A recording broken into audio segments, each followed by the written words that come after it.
So, I just dropped a little under 10 hours into Farever, that brand new MMO that came out on Steam about 4 days ago. On its launch day, it brought in about 7,000 players, so everything looked great, and everybody on Steam was hyping it up.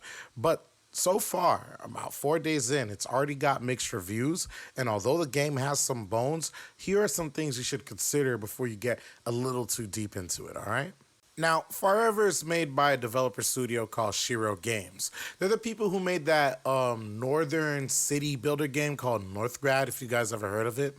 Now, when they dropped Farever, it was literally 3 days ago. So the game is only 3 days old. It's on sale right now on Steam for about 18 to 20 bucks. So if you guys do want to grab it, go ahead and do. At first, it did have really good positive reviews, but then literally after 3 days, like I said, it's already mixed. Many people are calling it unready. Many people are saying it's too soon. And I get it completely. But the truth is that that's what we buy into nowadays in 2026, guys. Unfinished products that are just good enough to tickle you in all the right spots of nostalgia, childhood, all the fun, free days when we weren't paying bills. They just give you enough just to get paid. So until the market changes, until demands changes, we're always going to get games that are unfinished slightly, always given to us in like these early access forms, basically just early buy-in investors from us, the consumers. At the end of the day, I don't hate on the practice because I've been playing games since I was a kid. What can I do? Just enjoy yourself as much as you can. Now, speaking of enjoyment, I can honestly do say though, although my daunting beginning may have thrown some people off, it actually really does have bones. It is a good game. Nice visuals, good open world, the combat feels good. They call it an MMO, but to be honest, more like an MMO light. Like if World of Warcraft and Palia had a baby, this would be it.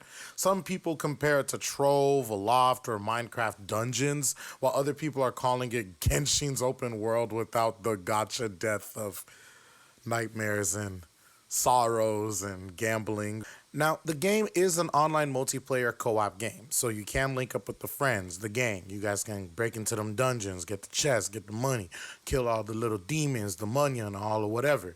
Big open seamless world with a lot of puzzles, a lot of collectibles, a lot of things to grab and do, and the best part about it, not a lot of loading screens unless you consider the fast travel loading screen.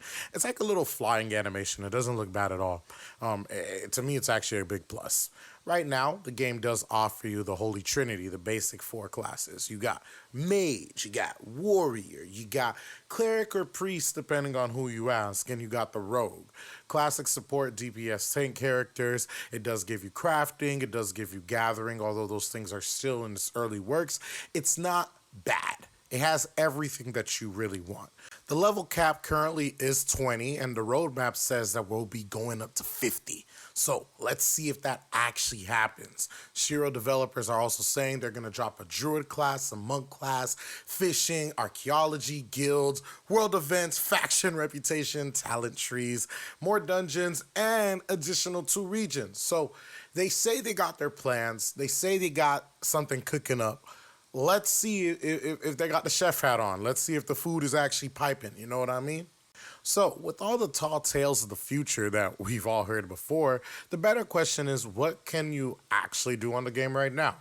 The developers did give us 2 regions to explore, 10 dungeons. You can run them solo or in a party if you want, and yes, they do come with their own difficulties, so you can get the challenge if you want, if you run like that, alright?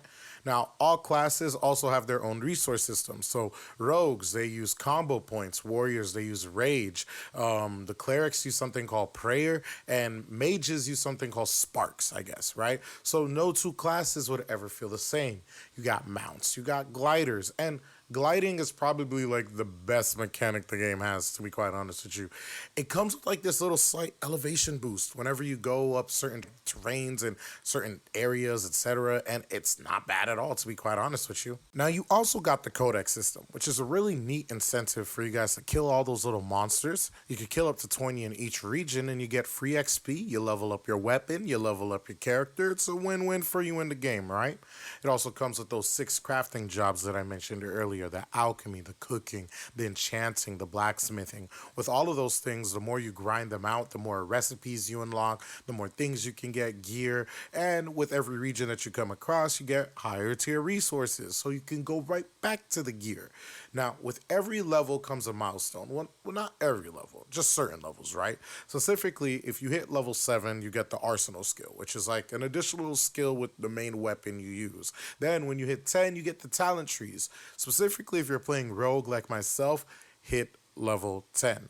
I know rogue is tough, but once you hit level 10, you get that poison kick in. They're gonna see what's up with you better. All right. There's also the rune system. Runes drop from dungeon end chests. So, like, they're the chests at the end of the dungeons. You can use them to modify your skill points and add a lot of diversity into your class. Now, me personally, I haven't discovered a rune yet. This is just all little tidbits that I was researching on my own when it came to this game. So, with all of that, you can already see the formula that this studio has cooking up for how we can create our diverse characters and really have fun into the game. Now, there is a lot more in the game that people give it credit for, and it is still early access. Not many people care about that, but I respect what it is. At the end of the day, we didn't ask for the product, we just received it.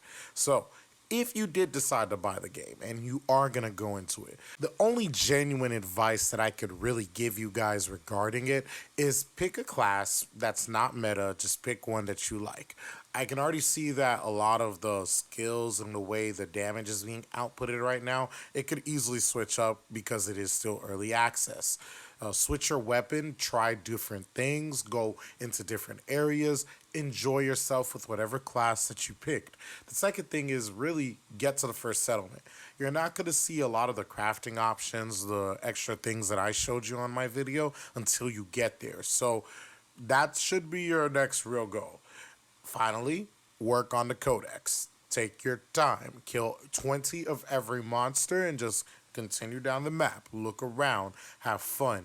Because the more you kill in your codex, the quicker you'll get to those level caps that I was talking about. So the rest of the game can properly unfurl for you. Now, don't expect the game to hold your hand. Farever is what they call the theme park MMO. So it's actually really light. No hands on, no guidance, no none of that. The map is only going to give you icons, just you, your little triangle, and just grass. So enjoy it while you can. Graphics are also decent in the game, as you've already seen through gameplay. It's like Zelda, like I said, Zelda, Palia, and World of Warcraft. Put all three together, and you got Farever. But if I could be completely honest, my biggest problem is optimization.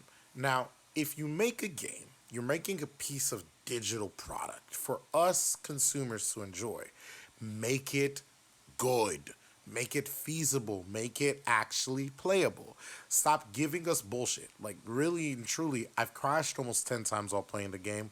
There are several moments while I'm in the game, I'm shooting at enemies, damage is being done. I'm like, hooray, you're gonna die, and then no more damage. All of a sudden, just blank attacks.